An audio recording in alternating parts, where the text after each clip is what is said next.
সময় আর স্রোত কখনো কারোর জন্য অপেক্ষা করে না, যেটা যাওয়ার সেটা চলেই যায়। সো হ্যালো এভরিওয়ান, আসসালামু আলাইকুম। আশা করছি সবাই ভালো আছেন। আমি আল্লাহর রহমতে অনেক ভালো আছি। চলে এলাম একটা ডেইলি ব্লগ নিয়ে। আজকে কি রান্না করব সেটা আপনাদের সাথে শেয়ার করব। আজকে আমি একটু খিচুড়ি রান্না করব। আসলে সকালবেলা ঘুম থেকে উঠে ভাবতেছিলাম যে কি রান্না করা যায়।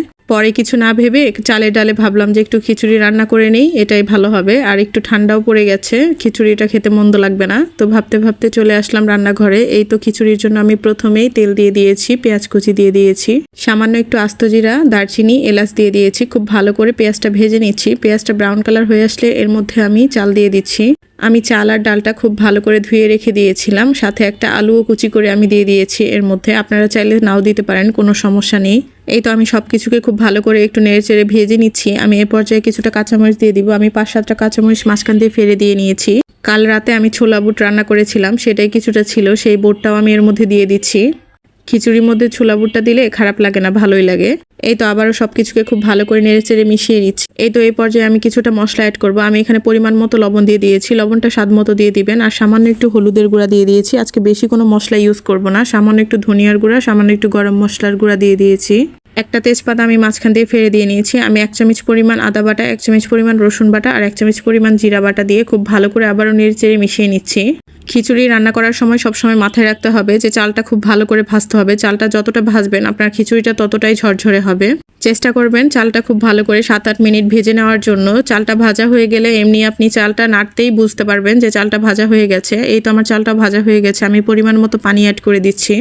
পানিটা আপনাদের পরিমাণ মতো দিবেন। আমি বলবো যে ডাবল না দিয়ে পানিটা একটু কমিয়ে দিবেন, তাহলে খিচুড়িটা খুবই ঝরঝরে হয়।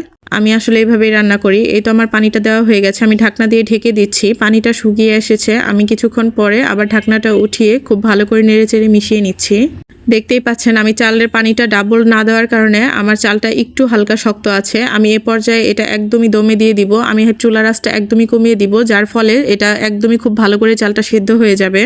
চুলার আঁচটা কমিয়ে একদম 7-8 মিনিট পরে আমি আবারও একটু নেড়েচেড়ে মিশিয়ে দেখিয়ে দিচ্ছি চালটা আমার কতটা ঝরঝরে হয়েছে। আর চালটাও কিন্তু সিদ্ধ হয়ে গেছে খুব ভালোভাবে, দেখতেই পাচ্ছেন।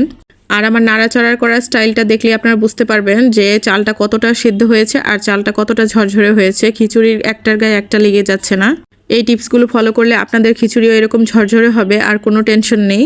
এই তো আমি সব কিছুকে নেড়েচেড়ে মিশিয়ে দিচ্ছি। আমি আবারও একটু ঢাকনা দিয়ে ঢেকে দিব, 3-4 মিনিট রেখে দিব। আমার কাছে মনে হয়েছে যে আর একটু নাড়াচাড়া করলে আর কি ভালো হবে। এই তো আমি কাছ থেকে খিচুড়িটা দেখিয়ে দিচ্ছি। আজকে আসলে প্লেটটা সাজিয়ে দেখাতে ভুলে গিয়েছিলাম, যাই হোক সমস্যা নেই। আপনারা এখানে একটু দেখে নেন কষ্ট করে যে খিচুড়িটা আসলে কতটা ঝরঝরে হয়েছে। আজকের ভিডিওটা এই পর্যন্ত। দেখা হবে অন্য কোনো নতুন ভিডিওতে। সে পর্যন্ত ভালো থাকবেন সবাই, দোয়া করবেন আমার জন্য। আল্লাহ হাফেজ।